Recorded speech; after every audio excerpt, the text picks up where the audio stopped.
Hello and welcome to the MFTV Movie Club Now Playing. I'm Beth and I'm 50% of the Made for TV Movie Club podcast, where we review and recap TV movies from the 70s, 80s, and 90s. Here on our YouTube channel, we review current TV and film projects and interview professionals in the entertainment field.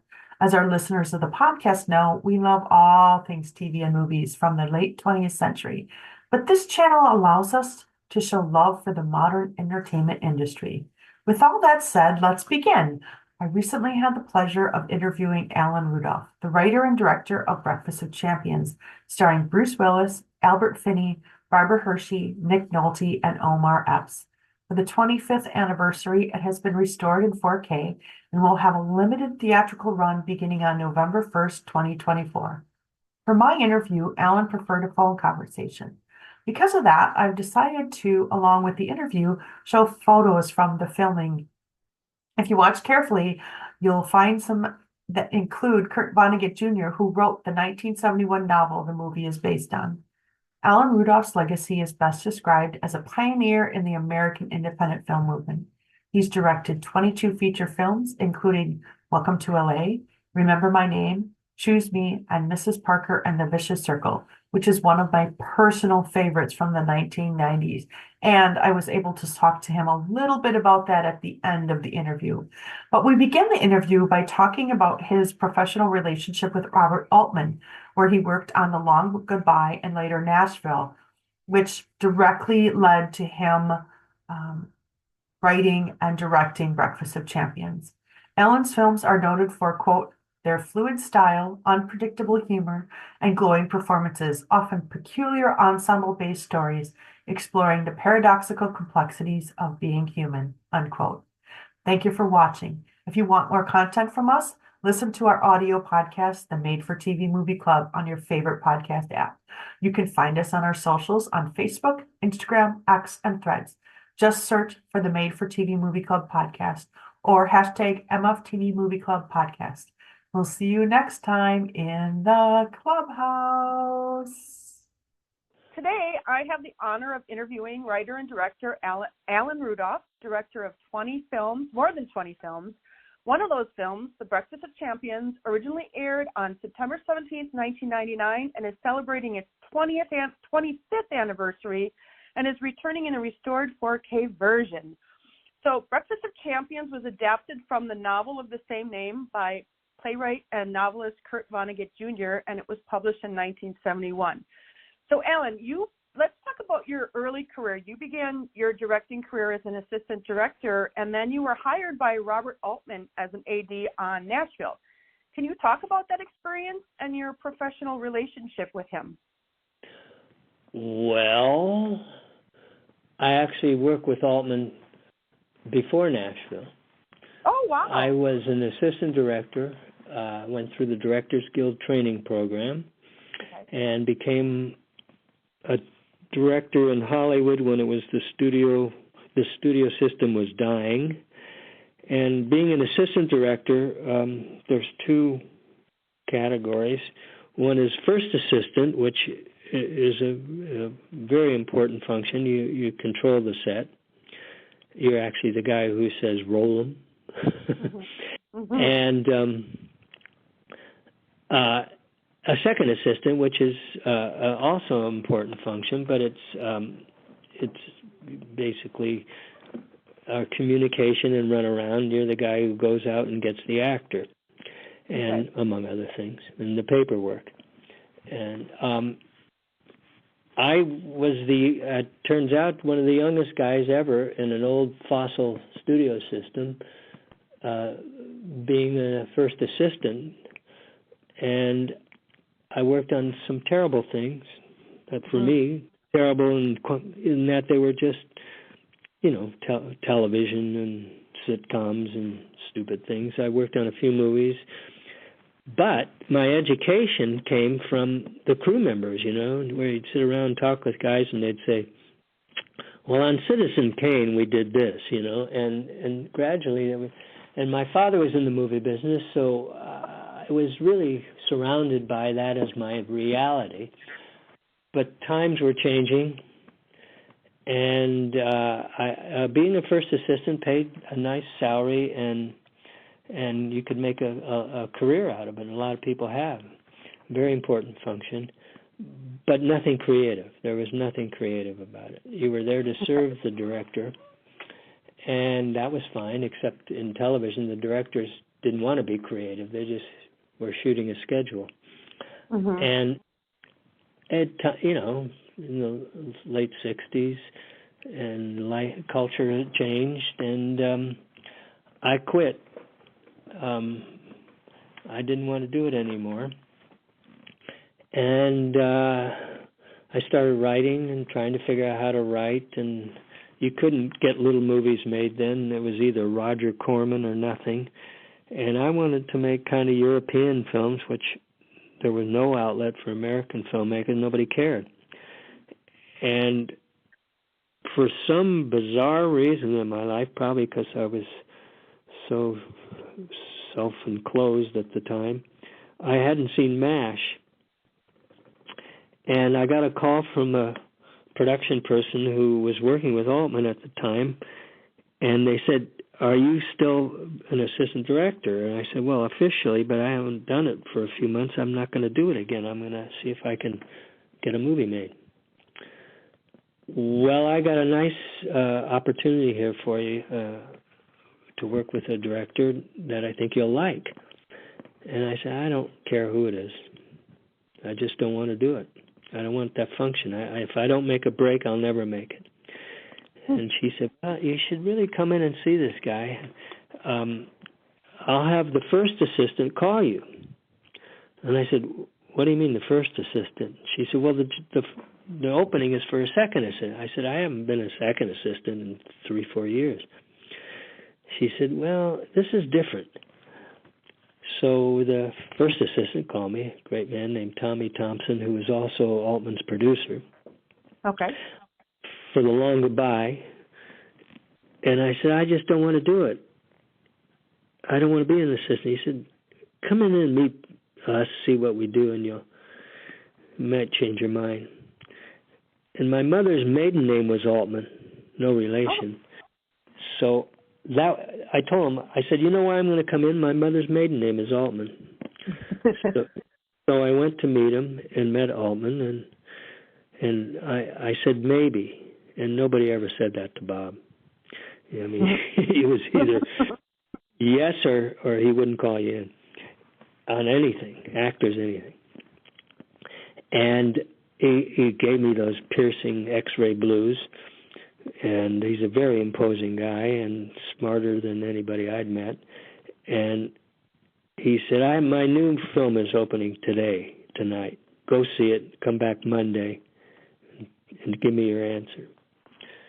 And it was McCabe and Mrs. Miller, which I saw 6 times that weekend. And wow, it changed my entire life because it's exactly what I was hoping to see someday. And with a totally immersive experience where it's emotional, it's audio, it's visual, it was music, it was the acting in a un-Hollywood way. It was so great. So I got there early, and I said, "Whatever you guys want, I'll do." And Bob said, "Don't worry about your title. We don't work that way." And they didn't. So I did Long Goodbye, California Split. He asked me to do Thieves Like Us, but again, I turned him down, which he was furious with. But I needed to try and get something on my own, which at least learn how to write. And then Nashville changed everything because there hadn't been a film like it.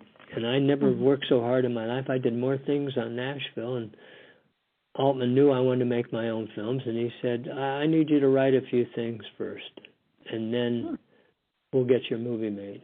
And first thing he offered, I didn't get paid, I don't think, but he said, "Do it," was, he said, "There's a book that's been brought to me. I've had writers trying to crack it. No one can crack it. And I've got a pair of writers working now, a team, but they're lost. It's called Breakfast of Champions. Have you read it?" I said, "No." He said, go read it and let's talk. I read it, and it was, for me as an experience, breakfast reading the book was, like rock and roll or LSD. There's life before and then there's life after. And the way you look at things different. And I said, yeah, man. I said, but what do you want to do with it? He said, well, figure something out. But he said, well, here's my only orders. Don't follow the book. Mm-hmm. He said, figure a way out. I said, well, if we took it literally, and I was just a young, naive guy, I was basically had not an official position as a writer or anything. And I said, if you followed the book, though, you'd have to make it a biography, basically, of Vonnegut, because he's not only the author, he's a voice, he's written it for himself, he said, a birthday present. And his alter ego's there, his alias is there, and I said, do you want that? He said, no. I said, well, I'd like to just distill it to the characters and their stories. And he said, that's what we'll do. So I wrote the script. He liked it. I met Vonnegut. Vonnegut in New York said, listen, a novel is one thing, a movie is entirely different. Use the novel as a starting point for inspiration, and basically it's the same orders Altman gave me, marching orders. Don't follow the book. Mm-hmm. And I figured, here are these two cultural titans, who am I? So that's what I did. And the movie didn't get made with Bob. He got another project which he wanted me to write, which was Buffalo Bill and the Indians, and I did. And then after that, he produced my first two movies, Welcome to L.A. and Remember My Name. And I thought Remember My Name was really a good little movie. I liked Welcome a lot, but it was the first film I made with real actors or anything.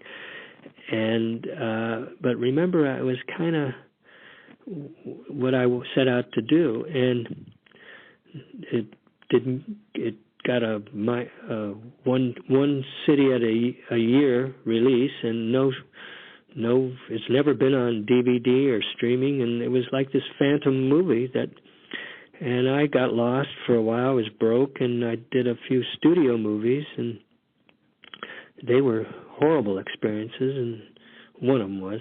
And but the producer of that, Carolyn Pfeiffer, and I joined forces and started a little company, and I said, we have to make films in the Altman way that are so valuable, which is you make your own film, and then you don't rely on studios, you release it yourself if you have to. And we did that, made Choose Me, and that's that. Well, and you really worked with some extraordinary actors, and I thought the choices for the actors, the casting is so good in Breakfast of Champions. And I mean, of course, like Bruce Willis, he's one of my favorite all time, and you had Hershey and Albert Finney and Nick Nolte, and you often work with actors more than one in movies. How much of a choice do you have in who is cast in your movies? Me personally, as a filmmaker? Yeah. The only two films I didn't choose everybody or have someone suggest people and say, oh, yeah, that's right, were the two studio films I did with Carolyn. Okay. And everyone after that, even a few studio pictures I had to do to pay people from the films that we didn't get paid on, I was happy. The only one but I was thrilled with the casting, was Songwriter, which was Willie Nelson and Chris Christopherson. It was set before I had anything to do with it, but if you asked me, I would have picked them. I mean, it was about Willie. It was about Willie's life. And Mortal Thoughts, that's the other one. I had nothing to do with the casting. But that was Bruce and Demi, and it was a very low-budget film, and that's where I met Bruce. And They were terrific on the film. They were both, while we were making this little $5 million movie, they're on the cover of magazines, Hollywood's #1 couple, and she had Ghost, and he had whatever those other diehards, I guess. And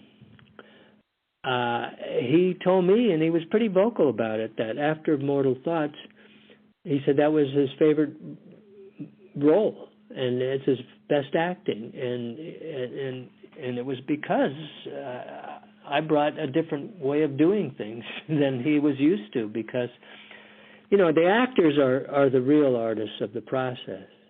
And, I mean, there are other artists involved, but actors have a magic that no one else has. And they are art. They live their art. And that's why we put a frame around them. They are works of art.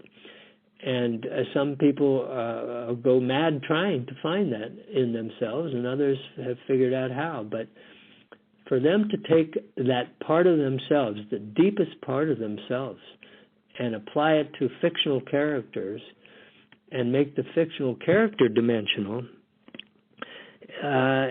yeah, you can behave your way through movies. I learned that from Altman. You know, you can. I did it for Altman. You just pick people out of a crowd who'd never acted before, and you can turn them into actors, but not for an entire piece, and not for the range of emotions. I mean, it's maybe the rarest occasion.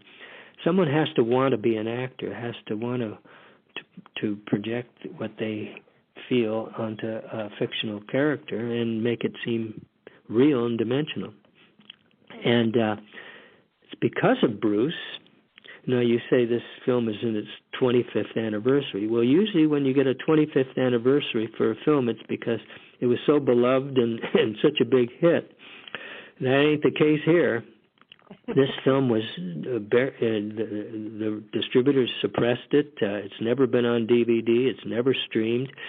It was a caustic look at our culture and how we treat each other, our environment, and it's a hilarious comedy. It's about the absurdity of American life. And at the time, I thought everyone wanted to see a picture that showed the way it is in a very funny way, but showed what's beneath the surface. I thought we all knew that, and we wanted reinforcement that we're sort of living, if not a lie, we're skirting the truth, and it's always smoothed over by advertising that life is fine if you just drink this or wear this or eat this, but underneath it, people were losing their identity, the most fragile thing each of us has, which is, of course, under assault from the moment you're born. And your own personal identity is trying to be replaced by, at the time I took advertising as the point of the spear of the enemy. It was before internet and social media and general social madness that we're living through. But I took advertising as the thing that covers up truth and sells you a version of it that's, you know, happy, palatable, and profitable for somebody, but not you. And then when you burn out, they just get somebody else to buy their product. And people weren't ready for it.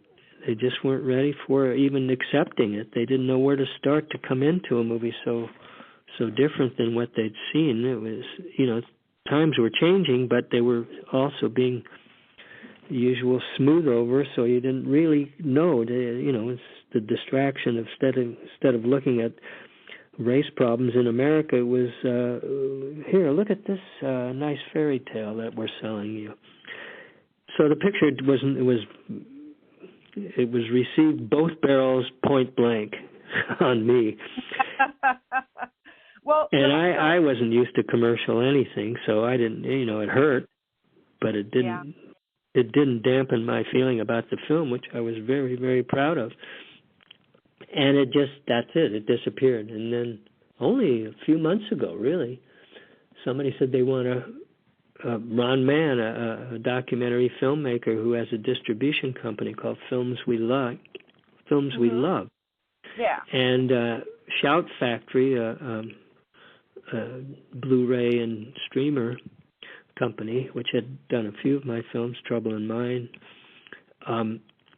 They could join forces through David Blocker, the producer of the movie, to revive it, and we retimed the whole thing now with better technology than we had 25 years ago, and it's a brand new look at it.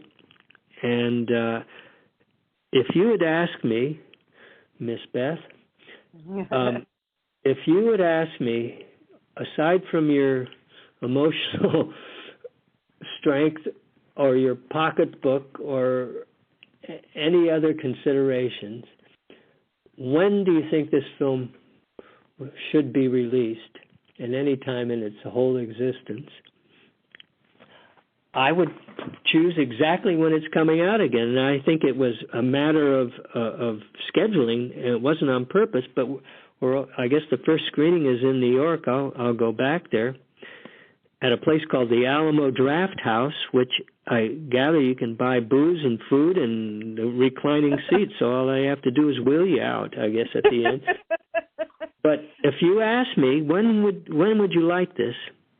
Given our current state of affairs, which is now going into 10 or 12 years old, I would say 2-3 days before the American election in 2024, which is exactly when it'll happen.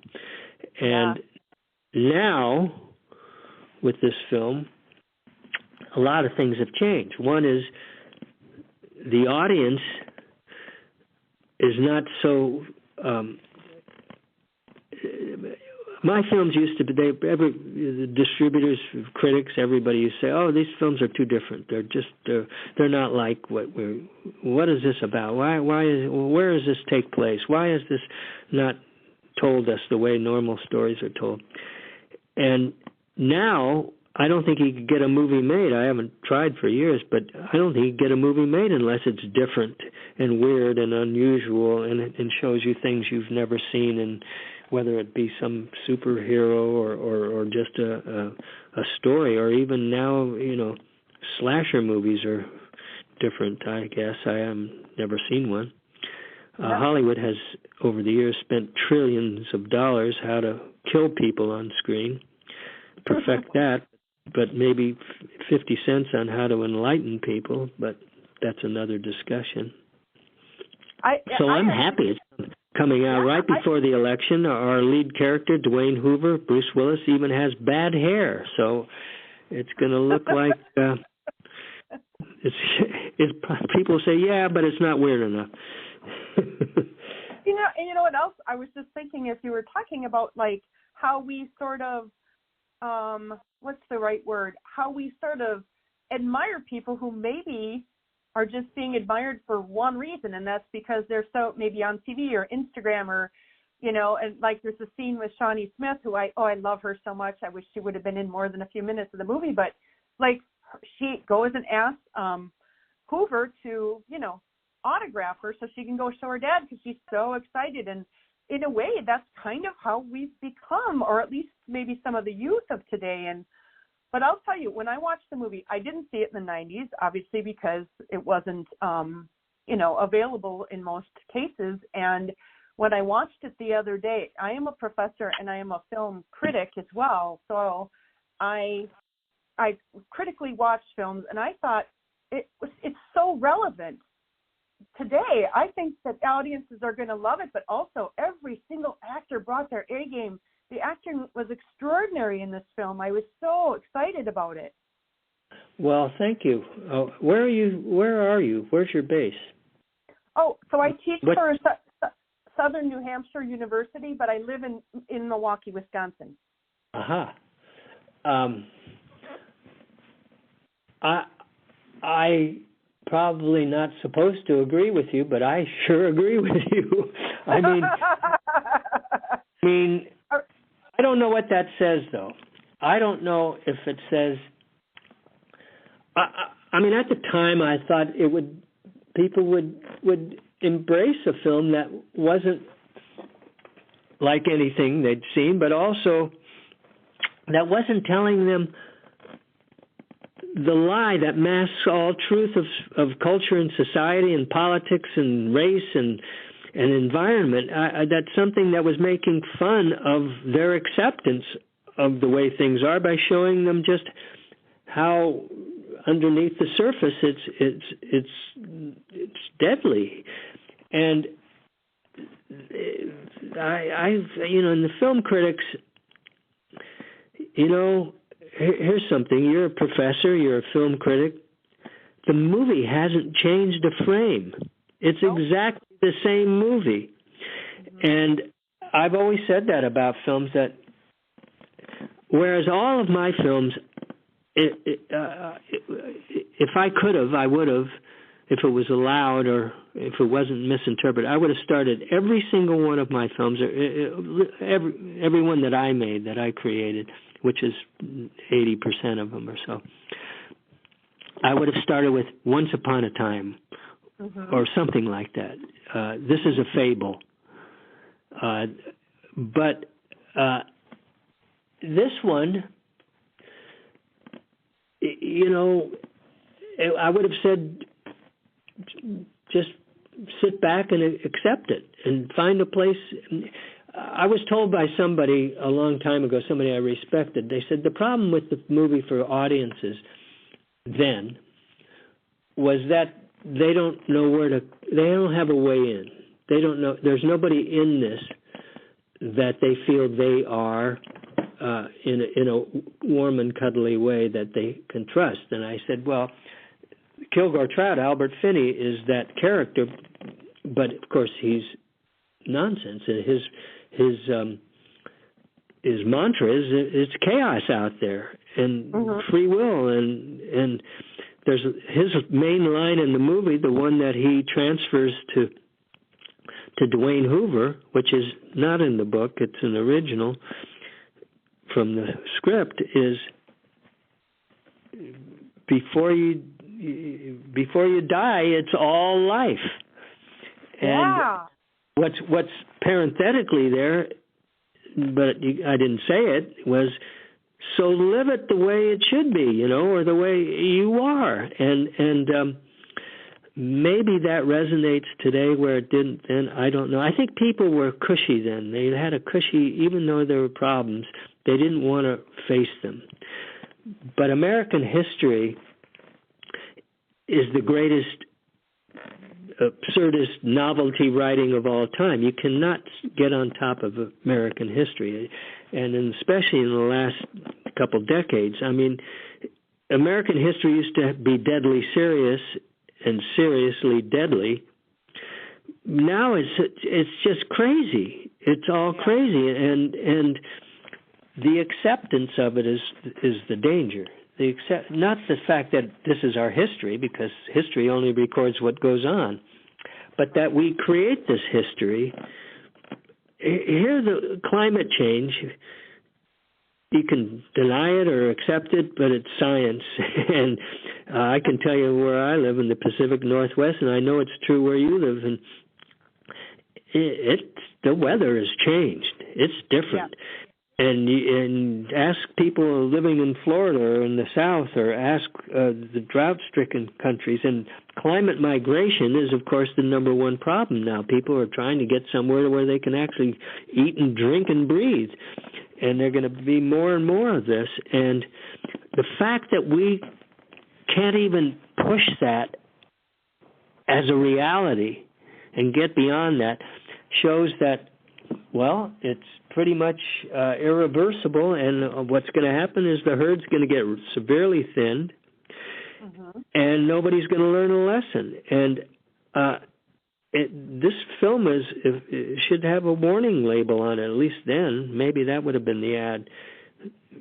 But it was, as a piece of work, as a creative thing, it was radioactive. It was like sitting in the center of Hollywood with Hollywood icons in a film that Hollywood didn't make, and they just walked around it and ignored it and thought, I'm not getting near that, it's a killer. And today, it's probably, yeah, okay, I've seen it, it's fine. It looks like real life. What's for dinner? You know, I mean, it's and yet I think I'm glad you like the performances. It's a funny story. So Bruce says, who do we get to be in this? Who would you think we could get? And I mentioned Albert. Finney, I thought, was the best actor in the world, and he could play Kilgore Trout, and Bruce didn't think we'd get him, and we got him, and we didn't pay him his usual salary. And every cast member in that film is first choice. That's awesome. And then I had worked with Nick on Afterglow a few years earlier. In fact, it was the film I'd made before Breakfast of Champions with Nick Nolte and Julie Christie, and Altman produced that. And I sent him a copy of Breakfast of Champions before. I think I had bought the rights. Whenever I had money, I tried to buy the rights to it. It was like I never thought I'd get it made.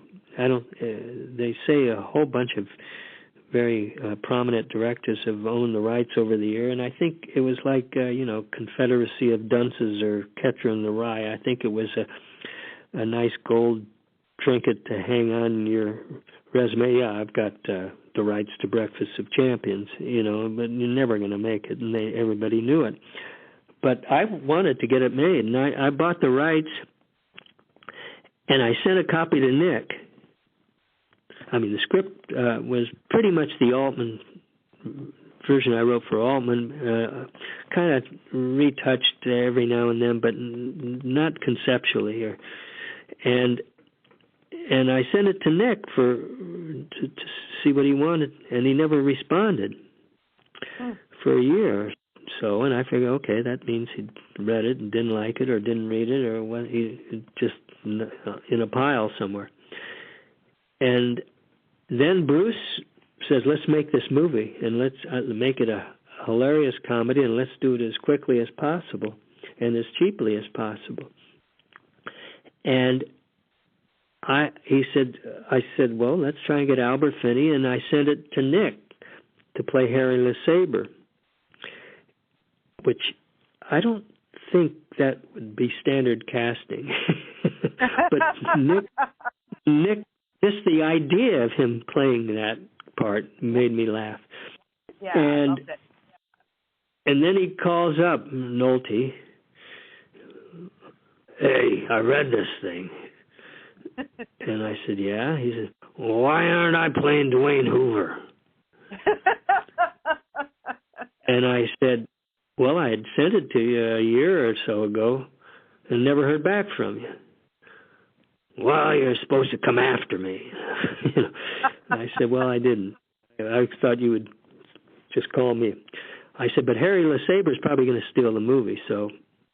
And he dove in, and boy, did he dive in. And it was the most glorious shoot. We just all had a great time, and I thought we were doing something. And maybe 25 years later, people will see that we did do something. I don't know. Yeah, I just accept what happened. Yeah, people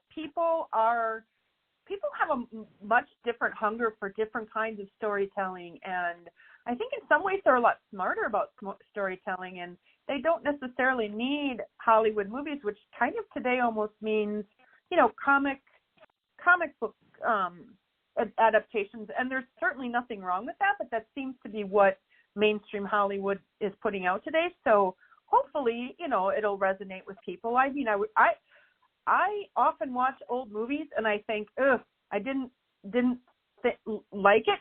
This one, I had the absolute opposite effect. I think it is as relevant today as it was back then, but if not more so, as we've been talking about. I mean, the themes and it's funny and it's smart. So I do hope it resonates with audiences today. I do hope people watch it. I'm actually going to do a review of it as well and put that out on our YouTube channel in the near future. So hopefully somebody will see that too, because then they'll want to see it. I appreciate it, and if they go see it, they'll get a meal and a drink they can buy too if they don't like the movie. That's the new way of that was movies. new to me. I've sort of I live literally, figuratively, and realistically on an island for the last 25, 30 years, and I knew that you could get food at movie theaters, but I didn't know that you could actually get a good meal and any kind of alcohol you want. And maybe that's the prep they have to go through to get to see this movie. I hope it works. I love it. I'm so saddened by so many things these days, and one of them is Chris Stofferson walking away, changing rooms, and the other one is Bruce having to go through what he's going through. He's a strange guy, especially for me. I mean, he's one of the smartest people I've worked with. He's one of the most well-read people. He's funny. He's literate. He's witty. He's got a huge heart. He's a really, really good actor. Yeah. And he's a man of his word. We made this be at opposite ends of the political scale, but in his soul, he's a brother. And not many people would have taken this chance, and including finding the financing. And he did. I don't know. Haven't had any contact with Bruce for years, but maybe somehow, somewhere in a place that we mortals don't understand, the signal will get to him that there's some good work here that is finally appreciated. Yeah, I hope so, and I know that when it was announced that he had these health issues, people were starting to really want to go back and see his old work, and so maybe that audience as well will pick this up, because I know that they also recently in the last couple of years released Moonlighting, which had never been released on DVD or streaming. There were a lot of issues, I think, with the music, the copyright, which is why it hadn't been. But people, I think because people were asking to see him in Moonlighting, that's why they released it. So, I think you'll find an audience of just his fans as well will love to see this movie. I mean, and he's like you said, he's such a good actor, but he just seems like somebody with such heart. And even in this movie, he just seems, it's so natural looking for him to do whatever role he picks. But I really enjoyed this film, Ellen. I really, truly did. I appreciate that. Geez, no one's, maybe I should wait. I should have waited 25 years on all my movies, because I don't know. I know people say things and they're not true, and that's part of the biz of show. But I haven't done. I've been rusty. I've stayed away from all this. I taught myself to paint a couple of decades ago, and I can't get enough of that. And you use some of the same creative muscles, but you don't have to talk to anybody, and it's affordable. And I don't, it's fun. I love it. And people say, "Oh, your paintings look like your movies," and I said, "Well, better mine than someone else's, I guess." But I've done now. This is my second day of this process, and people like you have all said they didn't know what to expect of this, and they saw it, and they kind of think it's a movie for today, and they thought it was beautiful, and the acting was exceptional. And I've never had anybody tell me that performances were not good in my films. I don't know what wand I've waved to get that, but I sure am blessed by it, and I think I know why it's that, but that's for another conversation. But these actors, I mean, especially big stars, they surrendered and really were rewarded by doing things that, it's not just the performance. It's not just what you see. here's Dwayne Hoover. And one of the things I said to Bruce, and I don't usually talk to actors this way before starting, I said, to me, Dwayne Hoover is every politician that has ever held office, or just about everyone. They all promise, they say, trust me, but they don't tell you the truth. They get self-aggrandized. They love the fame. They love the attention. They make a living out of avoiding telling people the actual truth, and they make it sound good, make promises. And then our guy, who is not a politician, but you could make him a politician before you walk in the theater and say, okay, I'm going to look at this guy who's the most famous person in town, who is everyone loves and trusts. I'm going to look at it as if he was the president of the United States or a senator or something. And then he gets a spark of doubt in his deepest being, and he doesn't know what to do with it because he's not nurtured any kind of truth in him, in his own soul, in his own being, his own emotional structure. He doesn't know what to do with it, so he does what all these people do. He looks for someone else to tell him the truth. And of course, then he misinterprets it anyway. But that's another movie. Well, I appreciate your support. So much. That and $5 might get me a cup of coffee, but I can make it free at home, so it's okay.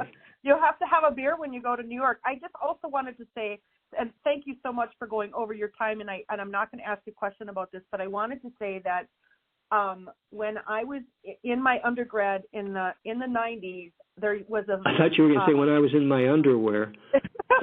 No, there was a small independent movie theater in Milwaukee called The Oriental. It still shows indie films and documentaries.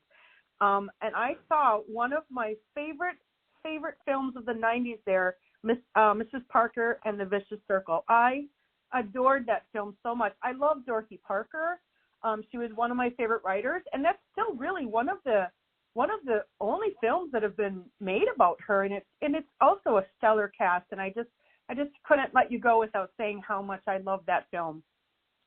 Oh, I appreciate it. That was there's some unappreciated performances in that one.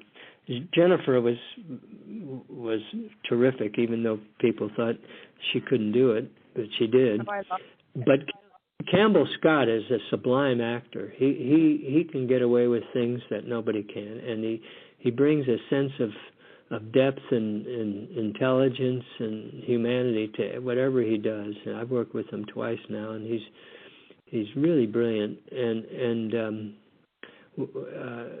I'm glad you liked it. I liked that movie too. I was surprised there weren't films made about Dorothy Parker, but they weren't. And another, I sort of got I got a much more positive response from that film, and people actually did review it well and all of that. But again, they said, just the way people had said about Breakfast the first time around, well, this book is impossible to make, and you didn't stick to the book. You know, they can both be true, but not together. But with Dorothy Parker, her life was enough for 8 movies. Yeah. So I just wanted to focus on her relationship with Benchley. And people say, well, yeah, that's fine, but you left out the Spanish Civil War, and you left out this, and you left out that. Well, okay, but how did we get the relationship with Benchley? Was that okay? Oh, I thank you so much for talking to me today, Alan, and I hope you have a great time in New York when you go see the film again. I hope so, too, and I appreciate it. Thank you very much. Thank you. Bye-bye. Bye.